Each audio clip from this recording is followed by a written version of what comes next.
What you saw in the Iran-Contra hearings was the exposure of the beginnings of a national security state which believes it has the right to override the Constitution of the United States in the name of security. I think that there was a substantial shadow government trying to run foreign affairs for the United States. In any other country, it would have been called a coup. And they seem to have gotten away with it. These are modern-day pirates, these guys. They have escaped, essentially, the control of national governments, but they're available for use by national governments. Sometimes they move under color of, and defend themselves as advancing U.S. national interests in this. But I think that's very secondary with these guys. They're out to make a buck. I did do it. I am not, as I said in my statement, at all ashamed of any of the things that I did. I was given a mission, and I tried to carry it out.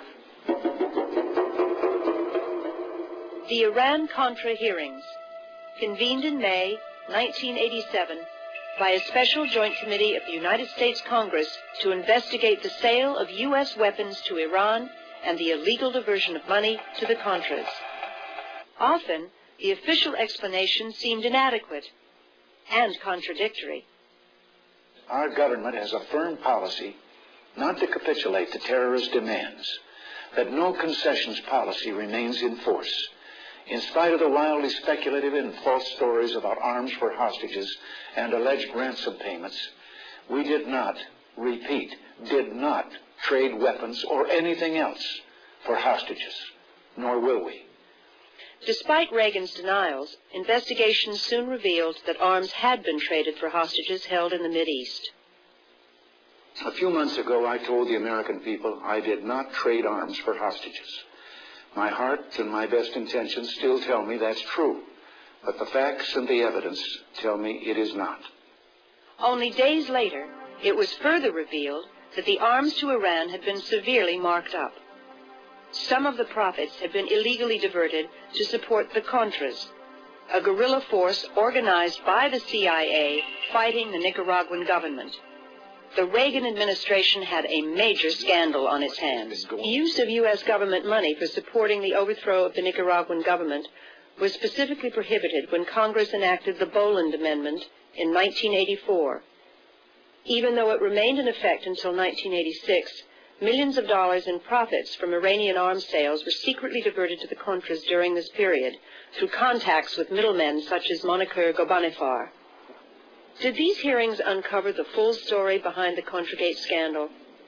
Or was it merely an attempt to keep the real truth hidden from public view? Peter Dale Scott, professor at the University of California at Berkeley, has conducted extensive research on covert action and CIA activities. The results are detailed in his book, The Iran-Contra Connection. I think the real issue was that both the administration and the majority of the people in the committees were frightened that the real scandals, the drug scandals, for example, would really threaten any future conduct of covert operations on the scale that they had been handled in the past. And so they were trying very deliberately to limit the damage. This was damage control. And so they were pulling their punches on all the major questions and issues of what really happened in this thing, what the CIA's role was. Anytime they got into anything that was really sensitive about exactly that, exactly what the CIA's role was and exactly what laws were broken and when, they went into secret session. There was a lot of talk during the hearings about covert operations, national security, the necessity of secrecy in conducting foreign policy. But some experts claim that covert action does not work in the interest of the U.S. national security, nor does it create a more stable world. To think of the democratic governments that have been overthrown in the last 30 years by military coups is almost like giving a capsule history of CIA covert operations in the last 30 years. I mean, there was the overthrow of Prime Minister Mossadegh in Iran in 1953. There was the overthrow of Arbenz in Guatemala in 1954. There was the overthrow of the Brazilian government in 1964. There was the overthrow of the Ghana government in 1966. A lot of the governments I just mentioned got into trouble with the international oil companies because they tried to assert their national prerogatives over their own resources. Time after time, the CIA has come in on behalf of those multinational companies.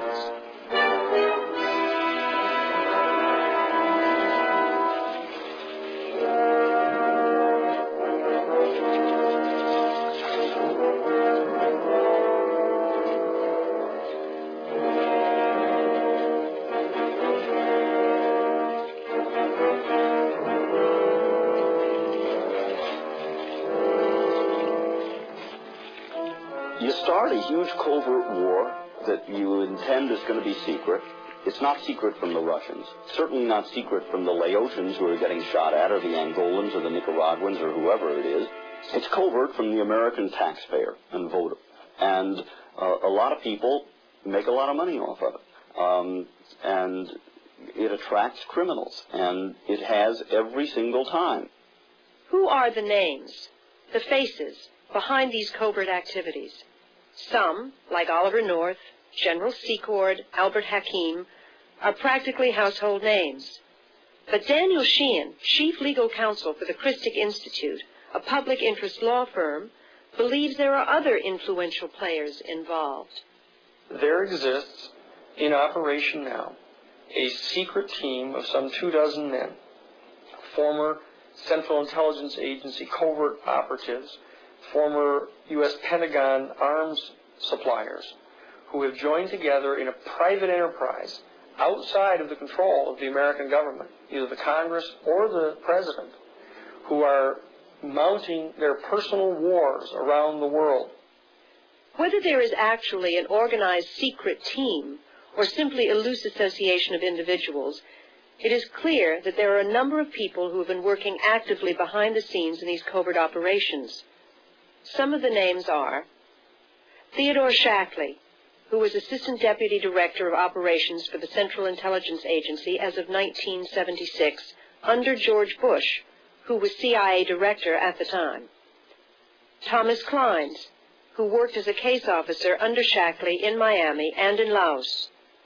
General John Singlaub, who worked with Shackley and Clines in Vietnam and was in charge of the CIA's special operations over the border into Laos. General Richard Secord, who supervised the air operations into Laos and was later assigned to the Pentagon, where he was put in charge of arms sales to Iran. Albert Hakim, who was a salesman for U.S. weapons companies and a middleman in the Iran-Contra affair. These are the men who have been stirring the pot around the world to instigate these wars on the side of the right wing. And that's the group that we're dealing with right here, who are making war around the world for their own personal profit.